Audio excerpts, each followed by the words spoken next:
ஆண்டவருடைய பரிசுத்த நாமம் மகிமைப்படுவதாக. இந்த புதிய மாதத்தில் உங்களை சந்திப்பதிலே மிகவும் மகிழ்ச்சி அடைகிறேன். இந்த வருஷத்தினுடைய 6 மாதங்களை கடந்து வருவதற்கு கர்த்தர் நமக்கு கிருபைகளை தந்திருக்கிறார். இந்த 7வது மாதத்திலும் ஆண்டவர் அதிகமாய் நம்மை ஆசீர்வதிப்பாராக. இந்த மாதம் ஆண்டவர் நமக்கு கொடுக்கிற ஒரு ஆசீர்வாதமான வார்த்தை அப்போஸ்தலர் நடபடிகள் 18ஆம் அதிகாரம் 10வது வசனம்.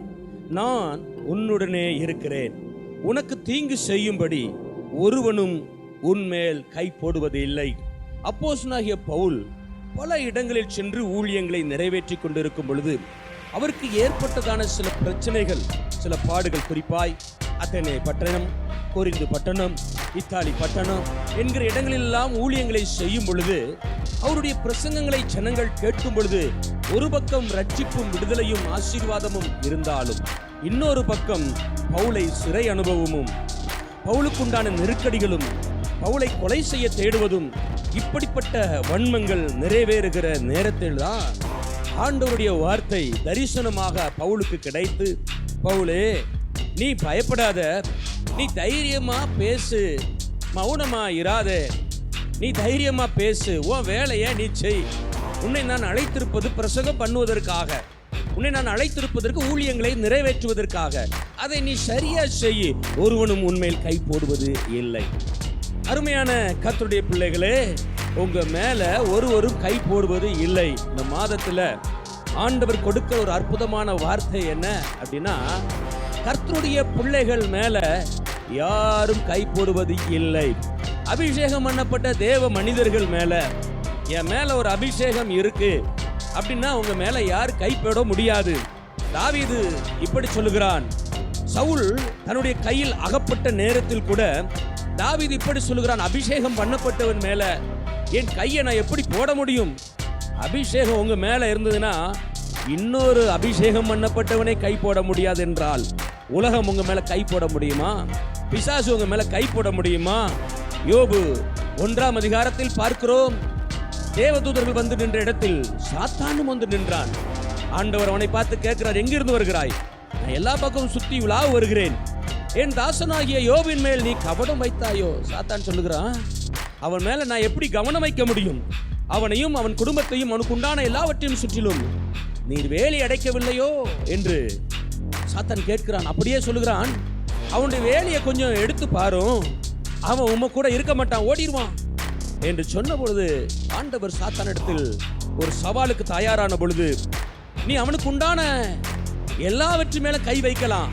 ஆனா யோபு 1ஆம் அதிகாரம் 12ஆம் வசனத்தில் இப்படி பார்க்கிறோம், யோபு மேல் மாத்திரம் நீ கை வைக்க கூடாது, அவன் மேல கை வைக்க உனக்கு அதிகாரம் கிடையாது. ஒருவேளை பொருளாதாரத்து மேல நீ கை வைக்க முடியும், அவருடைய ஆசி சம்பளத்து மேல நீ கை வைக்க முடியும். ஆனா அபிஷேகம் பண்ணப்பட்ட ஒரு தேவன் மனிதன் மேல கை வைப்பதற்கு ஆண்டவர் அனுமதி கொடுப்பது இல்லை. இந்த மாதம் உங்க மேல யாரும் கை வைப்பது இல்லை, உங்க மேல கை வைக்க முடியாது. காரணம், ஆண்டவருடைய கை உங்க மேல இருக்கு. நீ கர்த்தருடைய கையில் அலங்காரமான கிரீடமாய் இருக்கிறாய். ஆண்டவருடைய கை உங்க மேல இருப்பதினால் உங்க மேல வேற யார் கை வைக்க முடியும்? ஆண்டவருடைய கரம் உங்க மேல வந்து அமர்ந்திருப்பதினால, கர்த்தருடைய கை எலியாவின் மேல் இருந்ததால், ராஜாக்களின் புஸ்தகம் 18ஆம் அதிகாரம் 46ஆம் வசனத்தில் இப்படி பார்க்கிறோம், எலியாவின் மேல் கர்த்தருடைய கை இருந்தது. ஒரு மனிதன் மேல கர்த்தருடைய கை இருந்ததினால் எதிரிகளின் சூழ்ச்சிகள் அவனை ஒன்றும் செய்ய இயலவில்லை. எலியா செய்த அற்புதங்களையும் அடையாளங்களையும், ஆண்டவருக்காக பக்தி வைராக்கியமாய் நிற்பதை பார்த்த ஏசபேல் எலியாவை கொலை செய்ய திட்டமிட்டால் நடந்ததா? நடக்காது. ஏன் அப்படின்னா, எலியாவுக்கு மேல கர்த்தருடைய கை இருக்கிறது. உங்க மேல ஒருத்தன் கை போடணும்னா ஆண்டவருடைய கையை மாத்திட்டு தான் வைக்க முடியும். ஆண்டவர் கையை யாராவது மாற்ற முடியுமா? உங்க மேல இந்த மாதம் கர்த்தருடைய கை பலமா இருக்கிறது. உங்க ஊழியத்தின் மேல பலமா இருக்கிறது, உங்கள் குடும்பத்தின் மேல பலமா இருக்கிறது, உங்க தொழில் மேல பலமா இருக்கிறது. சத்துரு உங்க மேல கை வைக்க முடியாது, பிசாசு உங்க மேல கை வைக்க முடியாது, மனிதர்கள் உங்க மேல கை வைக்க முடியாது. உங்க மேல கை போட்டலாம்னு நினைச்சா நடக்காது. காரணம், ஆண்டவருடைய அபிஷேகம் உங்க மேல இருக்கு. நான் உன்னோட இருக்கிறேன், உனக்கு தீங்கும் செய்யும்படி ஒருவனும் உன்மேல் கை போடுவதில்லை. யாராக இருந்தாலும், எவராக இருந்தாலும் உங்க மேல கை போட முடியாது. இந்த மாதம் ஆண்டவர் கொடுக்கிற அற்புதமான வார்த்தை, உங்க மேல யாரும் கை போட முடியாது. இயேசுவின் நாமத்தில் இந்த புதிய மாதத்தில் உங்களை ஆசீர்வதிக்கிறேன். கர்த்தருடைய கரம் உங்க மேல் வந்து அமர்ந்திருக்கிறது.